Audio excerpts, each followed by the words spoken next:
Welcome to this second lecture on logic, in which we go back to the fundamentals, that is, the study of valid reasoning.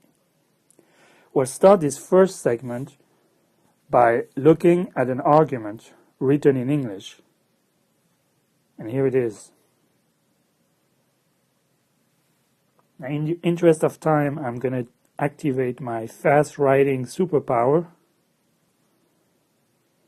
And I recommend that you pause the video for as long as it takes for you to read and understand this argument.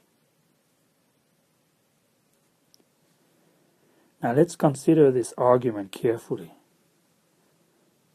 First, we notice that it is made up of two sentences. Let's call those S1 and S2 respectively. And let's ask ourselves whether this argument is valid. Now, first of all, why do we call this English text an argument? The reason is because of the keyword therefore that connects the two sentences. What this keyword tells us is that S2 is supposed to be a consequence of S1. Logically speaking, asking if the argument is valid is the same as asking whether S2 logically follows from S1. By definition, we say that S2 logically follows from S1 if whenever S1 is true, then S2 must also be true. In other words, S2 is a logical consequence of S1. If that's the case, then this argument is indeed valid. Later, in a future lecture, we will prove that this argument is logically valid. But before we do that, we must first convert it to propositional logic. Now remember that in logic, compound propositions are made up of atomic propositions and logical connectives. So why don't you pause the video and try to identify all of the logical connectives in these two sentences, S1 and S2. Okay, so I'm sure that you found the conditional connective in S1, the one indicated by the words if and then, shown in red. Similarly, there is also a conditional connective in sentence S2. Notice in this case that the keyword then is implied. It's actually omitted in English, but nevertheless, the conditional connective is still here. Let's indicate it in green. Now, we also have an or and an and connective shown in orange. And hopefully you didn't miss the negation, which appears multiple times in S1 and S2, shown here in purple. Now let's turn our attention to atomic propositions. The first proposition we identify in S1 is the program crashes. Notice how the program crashes is a statement, a declarative statement that's either true or false, and that cannot be broken down into smaller statements. So it's definitely a proposition. Now instead of calling it P or Q, we're going to call the propositional variable representing this statement with the letter C, simply by choosing the first letter of the verb in the proposition. Now, we already identified the logical connective or, so let's add it to the proposition. Now, after or comes another atomic proposition, enters an infinite loop. Let's denote this one with the letter E, again the first letter of the verb. Then comes the logical connective conditional, which we already identified in red. But notice how this conditional applies to the whole expression C or E. Therefore, we must not forget to add the parentheses here around this whole proposition to make sure that the conditional does not only apply to the letter or the proposition E, but to the whole compound proposition C or E. The next proposition following the word then is it does produce a valid result. Let's denote this with the propositional variable p. And of course, we can't forget the logical connective not that negates p. So let's put it in.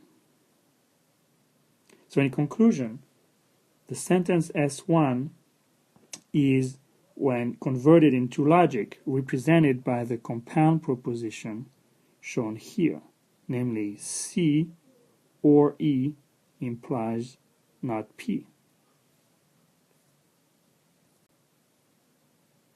Now that we're done with S1, we must follow a similar process to convert S2 into propositional logic. Let me put in right away the conditional in S2, which is preceded or whose antecedent or premise is the proposition the program does produce a valid result, which we already denoted with the variable P. So make sure you don't choose a new variable, since the proposition here is the same as the one in S1. Now let's turn our attention to the conclusion of the conditional.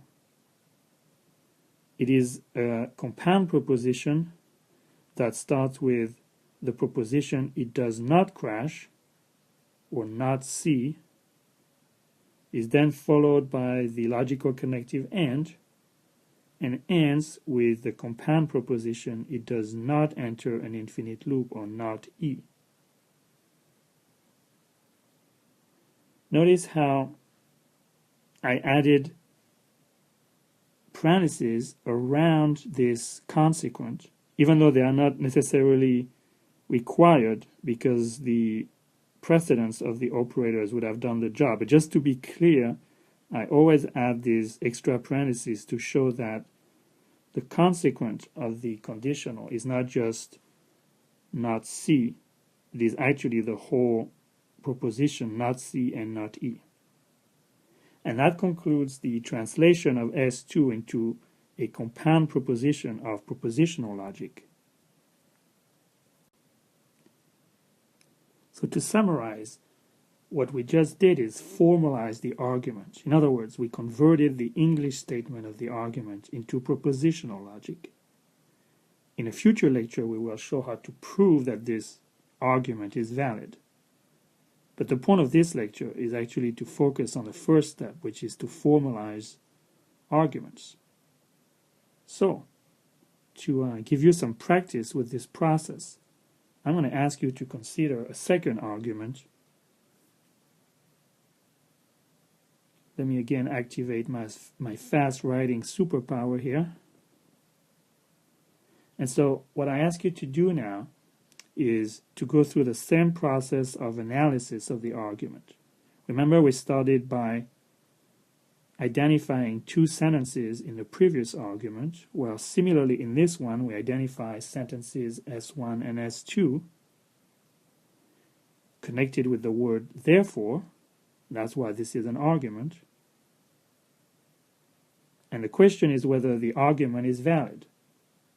And remember, what this means is it really the case that S2 logically follows from S1? But before we can actually prove that, remember the first step is to convert S1 and S2 into compound propositions of propositional logic. So this is an exercise for you to work on right now. Please stop the video and convert both S1 and S2 into compound propositions. So here is the answer to this little exercise. The sentence S1, when converted to logic, becomes the compound proposition I or S implies G. Notice I used again the first letter of each verb in each proposition as the propositional variable. If you use different letters, you may still have the right answer. The name of the variables doesn't matter. Now S2, when converted to logic, becomes not G implies not I and not S. Again, I added parentheses in both propositions to clearly indicate the precedence of the connectives.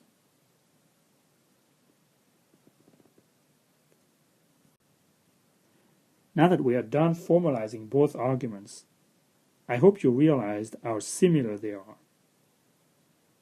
For example, start with the proposition S1 in argument 1, and replace the logical variable or the propositional variable C with I, replace E with S, and replace the proposition not P with the proposition G. And what you notice is that the two propositions S1 in both arguments are identical.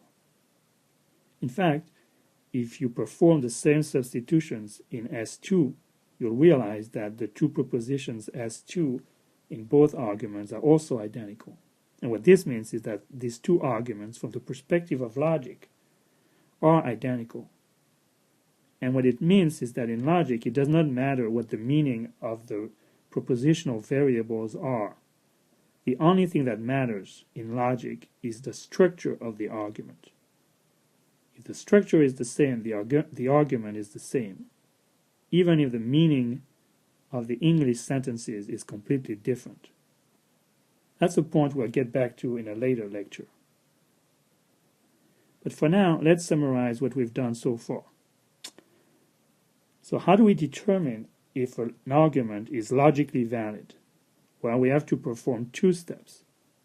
Step 1, which we performed on this slide, is to determine the form of the argument.